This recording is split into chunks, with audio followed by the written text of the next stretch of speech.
Hello from Mallorca Blockchain Days 2024. I'm here with Amir Taaki, the founder of DarkFi and a lot of other things. So tell me, what are you known for in the Bitcoin and blockchain community mainly? Yeah, I was one of the first 5 Bitcoin developers. I, worked on Bitcoin exchanges and, did like a lot of stuff and mainly focused on anonymous software and also been working on free software for like 20 years or so. You were also in Forbes 30 to 30, I guess, right? Yeah, but it's just just random made up lists of people. I don't believe in any of that crap. What was that for anyway? Was there some special accomplishment? No, there was just a journalist that I knew, and he goes, "Oh, they asked me, should I put you on the list?" I was like, "Bro, do what you want." I don't know. Is it that easy to become Forbes 30 to 30? I wouldn't know. To be honest, like I've seen some people who they go, and so Forbes 30 under 30, and you're like, if that person's on that list, it shows that list doesn't really mean anything, Well, I do have some friends that are also on Forbes 30 to 30 list, and all of them have kind of different interesting stories. One of them received it the day before his 30th birthday, so that was like a really special He got in there. Yeah, really. Well done to him, Anyhow, what is DarkFi about today? Like, I know that you have a wallet, a chat, and I know that you're developing platforms for like building the apps, like decentralized anonymous apps, of course. So what else is there? What exactly are you working on? Yeah, so a lot of us, we got into cryptocurrency because, we had this vision there would be a new economic class and, we could create this new paradigm and things would change. And we kind of just went, it's like a future that's inevitable and it will just happen. And so, we now find ourselves in 2024 and, crypto is heavily infiltrated and, the visions, the promises, the hopes we had didn't really play out. So there's a kind of realization that, things have to change. And it's something that a lot of people are talking about.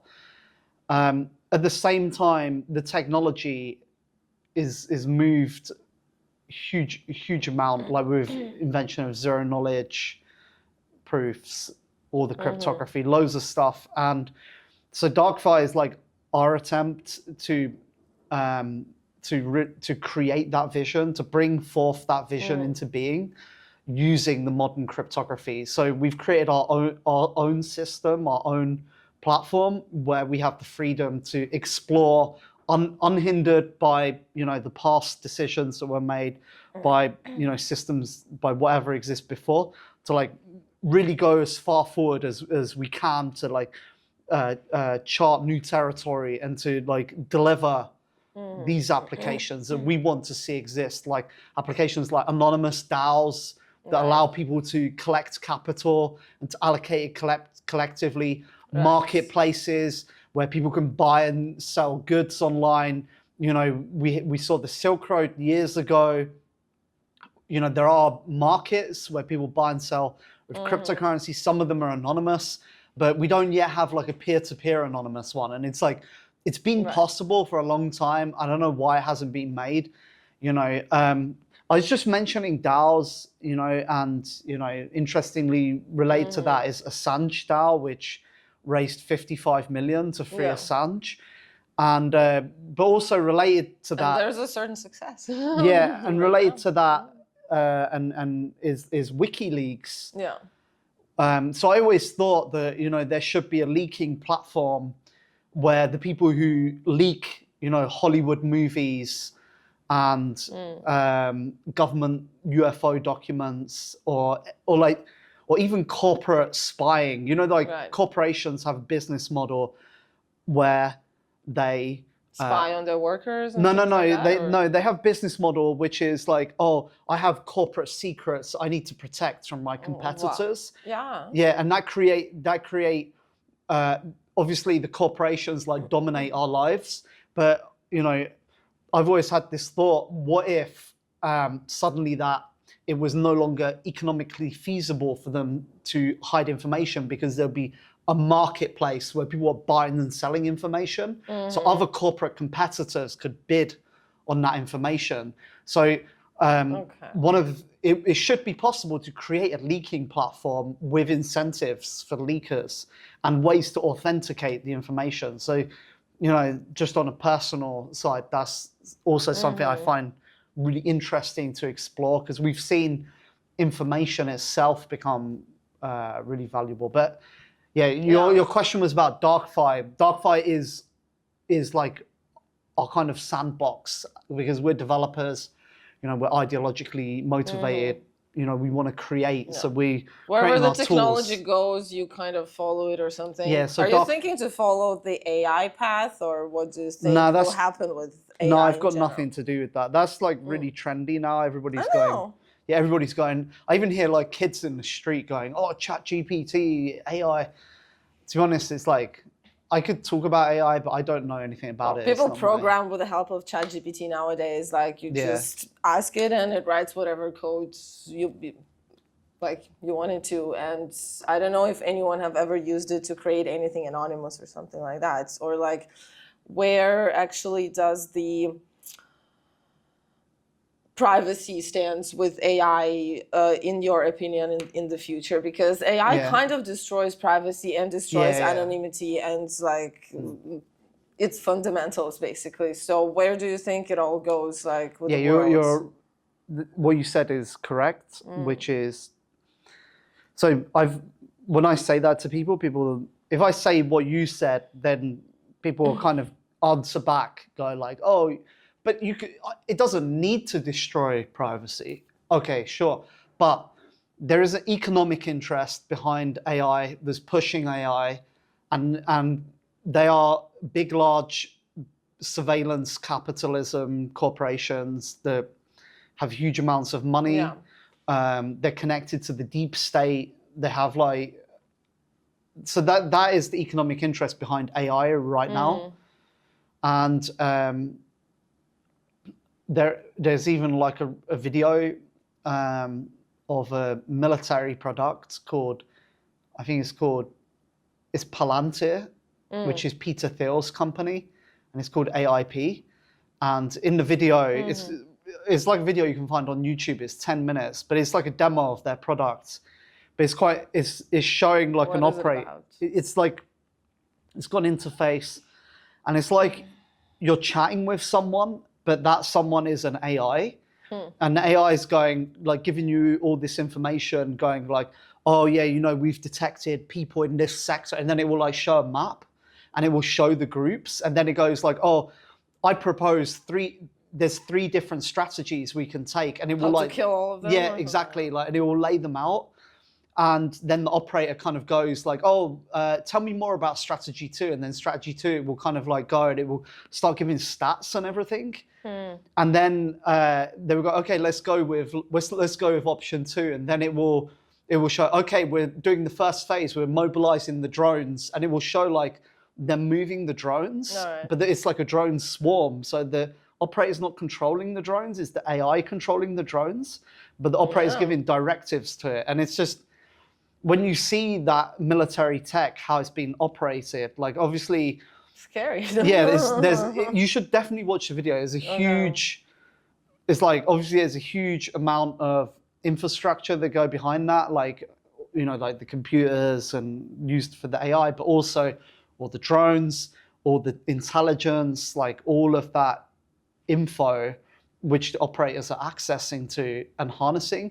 And basically it's a tool where, you know, like warfare it's like very complex because you've got many different things happening, but it's like now like one person is able to operate this like vast apparatus without needing like intermediaries and without less efficient. It's just like direct because the computer's doing it. So that's like a product I saw about military and like how that changes military, but you know, applies to like everything else that we know. You know, they have this huge amount. The main like reason or economic driver of artificial intelligence now is like, we've got so much information which is being captured through surveillance. How do we make sense of that? Or like, how do we, and you know, they say, oh, marketing, blah, blah. The only defense that we have against that is cryptography or cryptocurrency. Right. Because and like, it's interesting because cryptocurrency, as far as I can see, is the only economic model which escapes, which is different to this paradigm. Like the big paradigm with AI is we need to get more money, we need to get more hardware, we need to get more computers to build a better AI. And it's only the biggest companies that can afford to do that. And everybody who works in big tech goes, oh, I have a startup, you know, I have to go, you know, to these people who control the money, and I have to get investment from them. So it's all really corrupted and like controlled. Whereas cryptocurrency, on the other side of that, it's like, oh, we can make our own tokens, we can print our own money, and we can create our own economic models, which is not controlled by, you know, the state or the system that is corrupted. So I do see the, you know, you asked me about AI, but I do see the cryptocurrency is like really important technology to protect freedom. Yeah. Anyway, sorry. No, definitely. One of the questions that I also had, how to find the correct moral path, or like the moral balance between wanting to leak anonymous things from the governments and wanting to preserve your own anonymity. Because what if someone leaks your own personal information or bad shit you did? You're not gonna like that, right? That's why it's kind of, but we also want people to leak all the bad shit that governments do. So like, how to find this balance? Because we want our shit to not get leaked anywhere, so we do want anonymity. And at the same time, we do not want anonymity from our governments. We want to know what the bad shit they're doing. So how to find this balance? What do you think? I mean, my answer to that is that all the bad shit that's happening is from the governments. They're the ones doing the pedo rings. They're the ones that are like killing all the people, surveilling the people. I honestly, yeah, what you said Hard is question, true. yeah. What you said is true about, you know, things like that happening. But, you know, the biggest threat for our freedom, for us, is the states and what they're doing now. Yeah. And having like the pure technology, which is completely serving us, the people. Yeah. It just gives us like absolute power, and we should take that up. We should. It's like people going like, oh yeah, you know, guns, they can be used to kill people, but everybody needs guns. Like, look, to defend themselves. Yeah. Yes. Like when people come onto your land or like invade you. People in Europe haven't experienced that. That's why they're like, oh, they no. forgot. Yeah, they forgot. They're like, oh, no, the government should have all the guns. No, the power should be in hands of people too, and people should be smart about knowing to have this power and how to use the power, because our lives depend on that. There's also a reason why so many countries in the world, they have a picture of a Kalashnikov on their flag. Is because when the Kalashnikov was invented, it allowed so many new groups who before were being colonized by other people or being oppressed to suddenly defend their lands and to gain their freedom. It was an equalizer of power. Like before you had like states that had like owned like guns, and like, but then suddenly now you had farmers like in Afghanistan. With a free market, everyone eventually had guns. Yeah. And the US was founded on that principle. So, and the US became very wealthy, became a very strong country. Switzerland as well is a very wealthy country. Everybody owns guns. You know, so obviously allowing people to be free creates wealth, You know, it's like... Yeah, because people can create their own security, and the same we're talking about financial security when we talk about crypto. Yeah. It's like security of your life when you're allowed to have guns, and security of your finances, allowing to have crypto and to be your own bank, basically. And how do you think the new laws around European Union, like they're quite frankly endangering crypto and endangering anonymity so much. So like they also say that even in Spain, like starting in the end of this year, everyone who does any crypto trades above €1,000 are gonna have to like explain where that money came from and like all of that shit. Like I'm scared of this shit. Like I don't even know what to do like here being a crypto person in Spain. Like it's... Well, like, what's your recommendation for that? Like, do you think we can still fight these decisions in the governments, or I don't know, or just not comply to them, or like, what are our choices? No, I had to leave Spain because of that. Go to Switzerland, where they're offering safe haven, but I don't think Switzerland is like, you know, the ultimate haven, maybe. Yeah, I mean, like when the US tried to come after us, they're not gonna go. No, leave them alone. Yeah, like, they're not gonna guard you. Yeah, like exactly. Swiss police, like at your house. Yeah, they're gonna like, come. Being like, no, don't arrest him. You're leave him alone. He's obviously the US is gonna kind of go like. Yeah. Interpol can come anywhere. So. And the US will kind of go like offer me on a silver platter to the big daddy, the US. But you know, for now, they're not implementing the EU laws. There's a bit of a delay. I hope the delay will continue for the next 10, 20, 30 years. I mean, there's like an interest. We should aim to delay this as much as possible. There's an interest in Switzerland, but really the core of our strategy is not going to come by like trying to convince states that crypto is like friendly to their agenda, when, as we saw in the talk by Richard Werner, states are controlled by the bankers, controlled by the moneyed interests. Yeah. So obviously cryptocurrency is like the main aim of Bitcoin when it's invented. Like literally what Satoshi wrote in the Genesis block says is like, we want to end the Fed. That's like literally the end goal of crypto is like end the central bank. So you're literally saying to the people that control the state that you want to end them. And then crypto people is so naive to think going to those same states and going, oh, please, Mr. Sir, like, you know, if we like, you know, we're willing to play by the rules, just tell us what the rules are, you know, and thinking like, you know, oh, if, it's like, I'll give you a silly story. You're going to think this is ridiculous, but it's perfectly apt.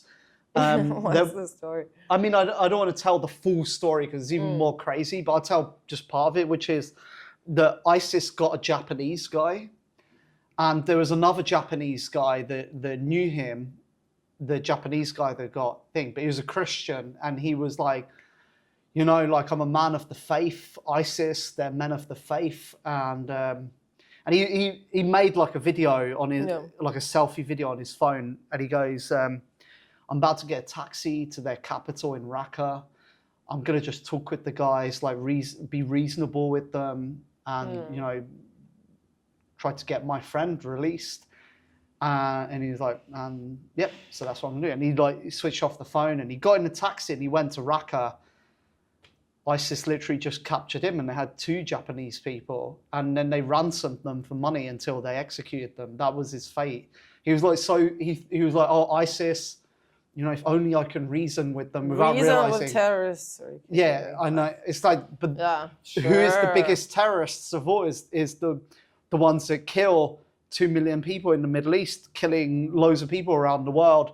You know, they're so corrupt now that they have like pedo rings in the government. They're doing like Satanist stuff because I've heard those things. Yeah, everybody's talking about it. Everybody like knows that the politicians, because what happens when you give someone absolute power, like after a few generations, it goes to their head. They just go mental. That's why we as humans, when we see someone who is like absolutely powerful, we automatically feel like a sense of disgust because we just know like what that does to people, how that it's like Bakunin said that if you take the most ardent revolutionary and you vest him with absolute power, he'll be worse than the Tsar himself in 1 week.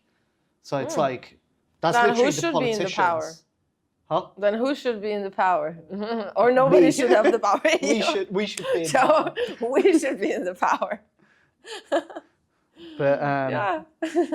yeah, no, it's naivety for cryptocurrency No. people to think we can negotiate with terrorists.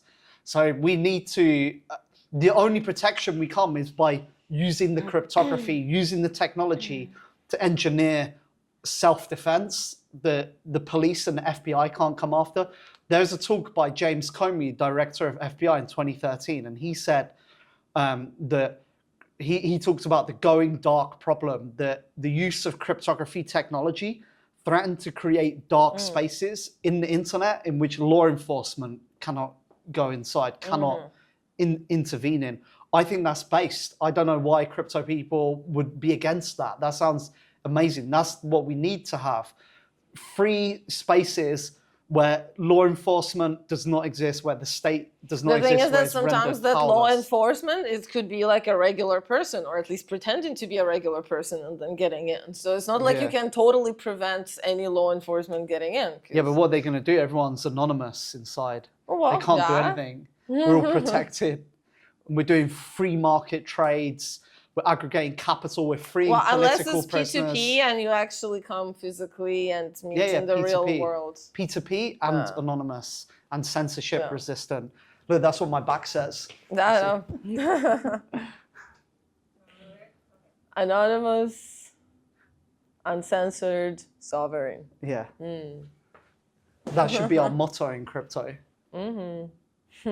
We totally forgot that we're actually in Mallorca Blockchain Days, and I totally forgot to ask, how do you like this conference? Because I know you've Yeah, been it's really here nice conference. several times, right? Yeah. It's, you know, the quality of the speakers is really good. We just saw the debate between two giant economists, the advisor to Millet and Richard Werner, who used to work for the Japanese central bank or for Princes of Yen.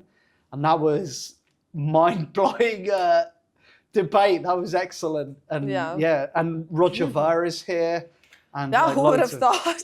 That was a surprise, massive surprise for all of us. Yeah, like loads of interesting people, key figures in the cryptocurrency community. So well Cool. done to Chris, the Yeah, organizer. we'll definitely expect you back here, I guess, next year, hopefully. Wow, good. Thank you Okay, very much. Thank you. Have fun for the rest of the day.